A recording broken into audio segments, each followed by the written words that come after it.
Good morning, all of you.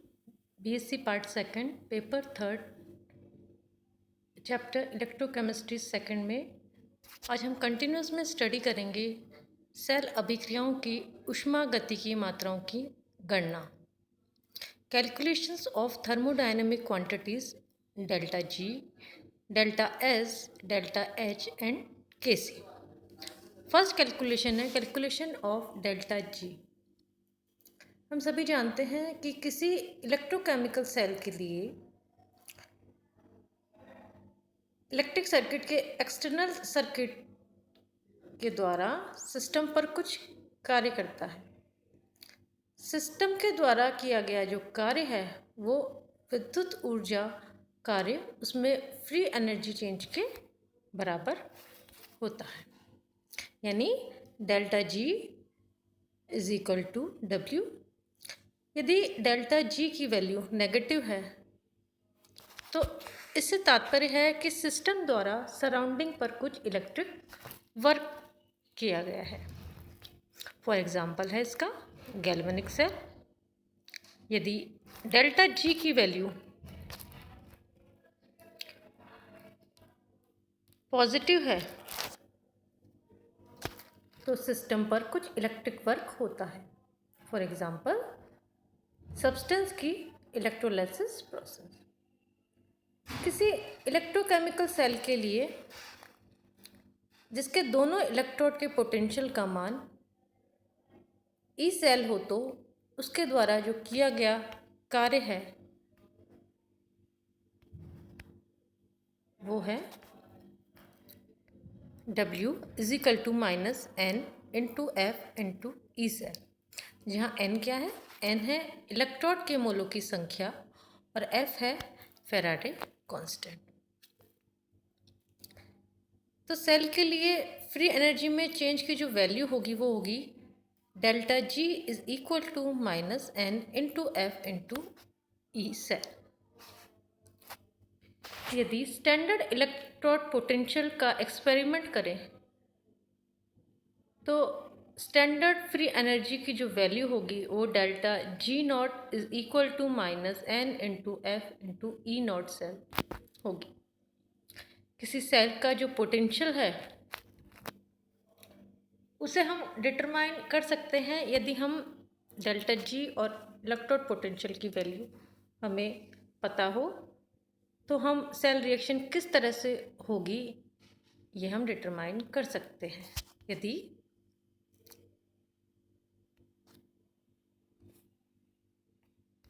Delta G की value negative है, ई की वैल्यू भी पॉजिटिव है, तो जो सेल रिएक्शन होगी वो होगी स्पॉन्टेनियस प्रोसेस होगा। यदि डेल्टा जी पॉजिटिव, ई की वैल्यू नेगेटिव, तो जो सेल रिएक्शन होगी वो होगी नॉन स्पॉन्टेनियस। यदि दोनों की वैल्यू ज़ीरो है तो हमारा जो सेल रिएक्शन होगी वो इक्विलिब्रियम फॉर्म में होगी। नेक्स्ट है calculation of delta S. Free energy में चेंज डेल्टा जी अर्थात सेल पोटेंशियल ई में रिलेशन जो हम पहले ही स्टडी कर चुके हैं वो क्या होता है? वो होता है delta G is equal to minus n into E into F. यदि इस इक्वेशन को हम कांस्टेंट प्रेशर पे टेम्परेचर के रिस्पेक्ट में डिफरेंशियल कर लें तो del E upon del T at constant pressure, और यहाँ हो जाएगा delta G del upon del T at constant pressure जो कि बराबर है डेल्टा एस के। तो del E upon del T at constant pressure वो इक्वल एन एफ, यहाँ नीचे आ गया तो del S upon n F. तो डेल्टा एस की जो वैल्यू होगी वो delta S is equal to n F upon del E upon del T at constant pressure. ये तो बात हो गई डेल्टा एस की कैलकुलेशन की। अब नेक्स्ट है calculation of delta H.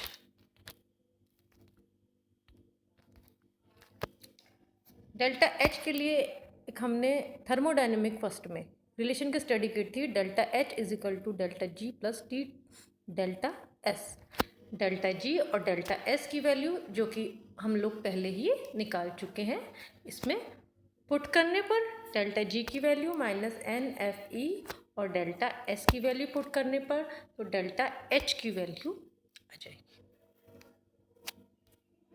Next है कैलकुलेशन ऑफ केसी।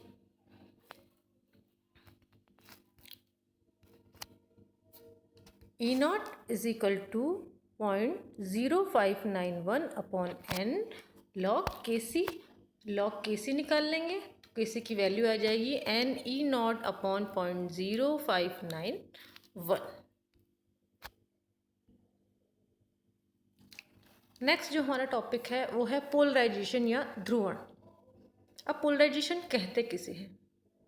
यदि हम एक प्लेटिनियम इलेक्ट्रोड लें और उसे डाइल्यूट सल्फ्यूरिक एसिड में डाल दें और इलेक्ट्रिक करंट को फ्लो करें तो क्या होगा? कैटायन कैथोड पर जाएगा और एनायन एनोड पर जाएगा। तो कैटायन पर हाइड्रोजन और एनोड पर ऑक्सीजन गैस फ्री होगी। इलेक्ट्रोड लिया, प्लेटिनियम का H2S सॉल्यूशन में डाला, किस तरह से डिकम्पोज हुए? 2H+ आयन और सल्फेट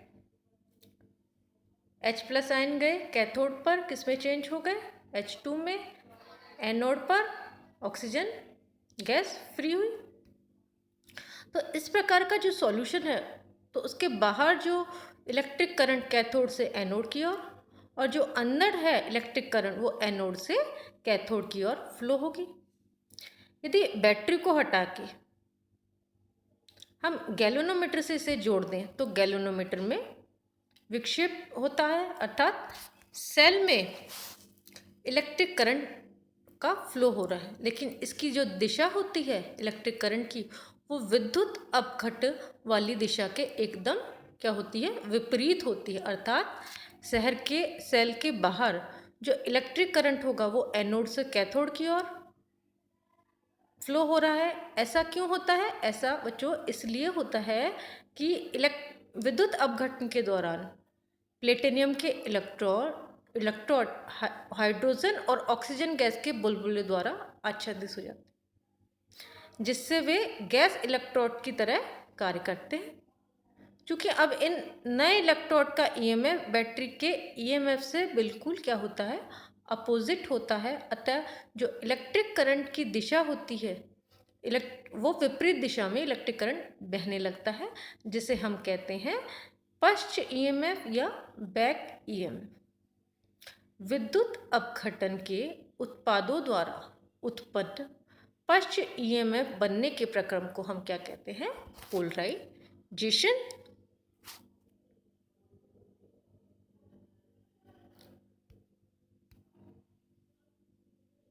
यहाँ इलेक्ट्रिक करंट बाहर से यहाँ पे अंदर की ओर इलेक्ट्रिक करंट फ्लो हो रहा है। Thank you.